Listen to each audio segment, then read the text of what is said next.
Hey guys, it's Ben here again, trying a new angle in my office for this week's Sunday school lesson. You can see behind me my wall of fame that has most of you on it if you're in our youth program, although I took a couple down recently for some reason. Anyway, good to have you this week for our digital Sunday school lesson. I am again using the real Bible, actually has pages, look at that, this week. We are continuing on in the book of John.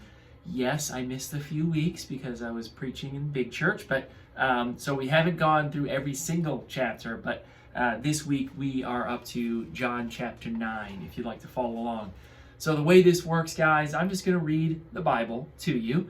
Very easy for you. You can read along if you would like to, or just listen, and I will pause as the Spirit leads, or as I feel I need to, just to either explain or highlight different things in the Bible. So here we go.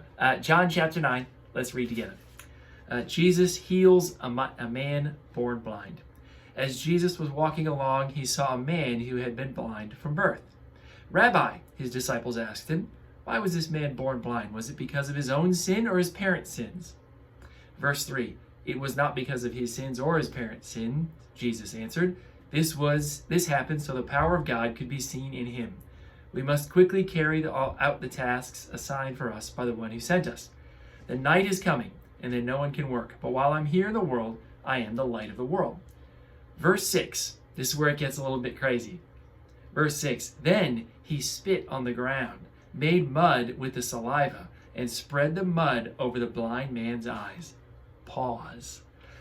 So, when we go to God today and we ask for something, whether it be like an A on a test that we didn't study for, or we did, either way, ask for the A, or your parents and you're asking for kids, or you're a kid and you're asking that you would move schools, or you're injured, you want that to be healed, you want to be better.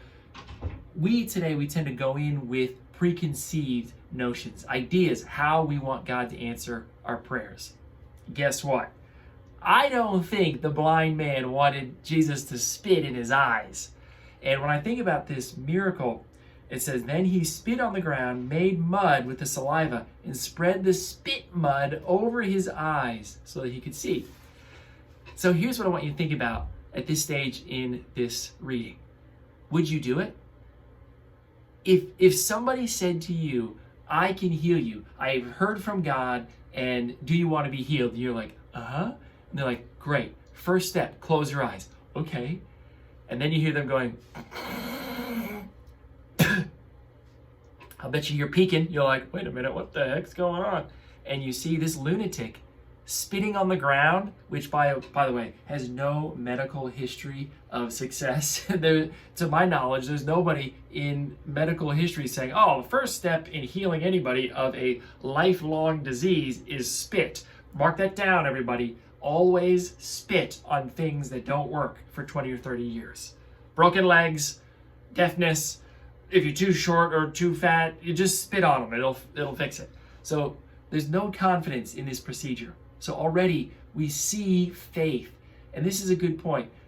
When you're trusting God, you sort of have to be humble enough to accept you don't know the answer.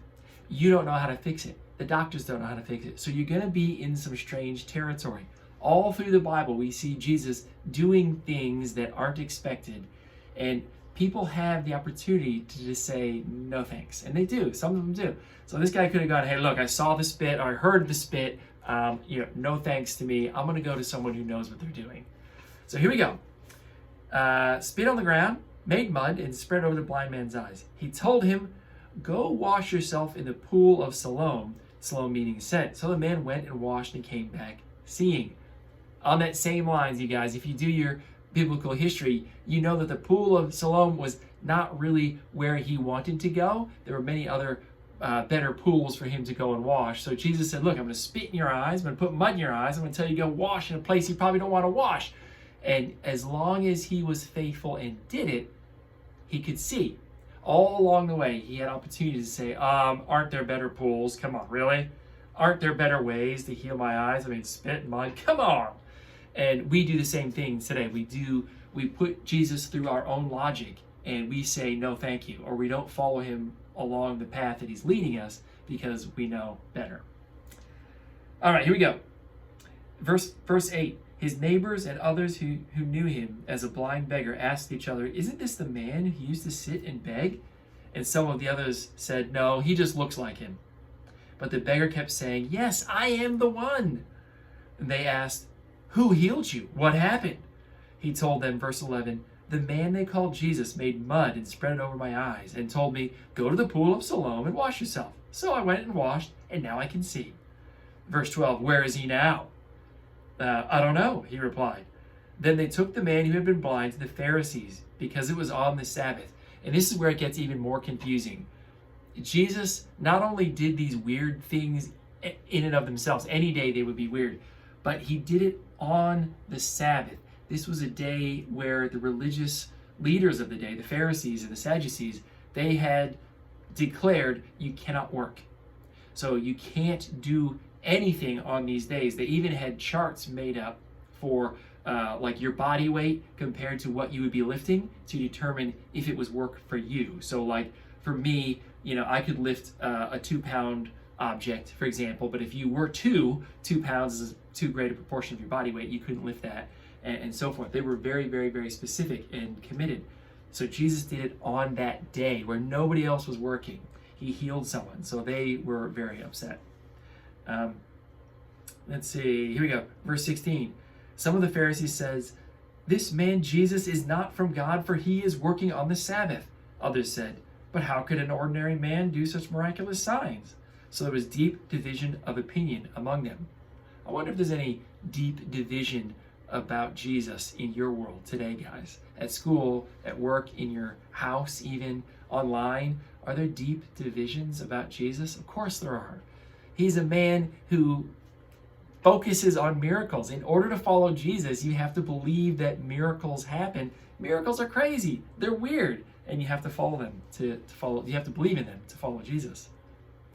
Here we go. Verse 17. The Pharisees again questioned the man who had been born blind and demanded, "What's your opinion about this man who healed you?" The man replied, "I think he must be a prophet." The Jewish leaders still refused to believe the man could have been born blind and now he sees. So they called his parents and they asked him, "Is this your son? Was he born blind? If so, how can he now see?" And his parents said, "We know this is our son and he was born blind, but we don't know how he can see or who healed him. Ask him." And I just want to pause here real quick. By now, this man was of age. He was an adult. And the parents are essentially just sort of passing the buck. They're saying, "We don't want you to get mad at us, Pharisees, so just go ask him. He'll tell you who healed him." Now, I want to skip a section here in the interest of time. I'm going to go down to verse 33. Here it says, spiritual blindness. When Jesus heard what had happened, he found the man and asked, "Do you believe in the Son of Man?" 36, the man answered, "Who is he, sir? I want to believe in him." Verse 37, here's a mic drop moment. "You have seen him," Jesus says, "and he is speaking to you now." And the man says, "Yes, I believe." And he worshiped Jesus. Then Jesus told him, "I entered this world to render judgment, to give sight to the blind, and to show those who think they see that they are blind." I think I'll leave it there today, guys. Jesus is saying that there are 2 kinds of blindness. There is physical blindness, when you cannot see. You can't identify people visually. You can't see colors or anything. But then there's also spiritual blindness. And I guarantee everybody watching this video knows one or both of those. Spiritual blindness is where even though it is obvious what is going on in this world or behind the scenes, and when you read the Bible, you hear that truth, you know that truth, it's blind. People are blind. Some people are blind to the idea that we were created intentionally by God with a purpose, and they believe in evolution. And that's not what the Bible teaches. The Bible teaches that we were created with purpose and a plan that God knows for us.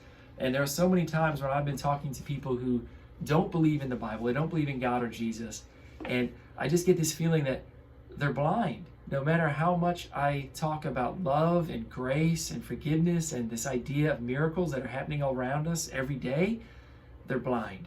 So guys, today your homework is to pray for those in your life who are blind. And if they are physically blind, of course, pray that they would be healed and pray that God would put put good people around them that can help them with what they need to do. But more likely than that, you would know someone who is spiritually blind. And just pray, guys, that their eyes would be opened. I pray that there's no spit involved, just because that's really weird, but I do pray that the eyes of your family, your relatives, your friends, your teammates, your classmates, their eyes would be opened. Because it's life or death, guys. Eternity hangs in the balance. And I pray that they would see and know that God is good and He loves them. Guys, have a great week. I love you. And if you're not coming into Sunday school at the moment, stay safe. Hope you can get back to see us really soon. God bless. See ya.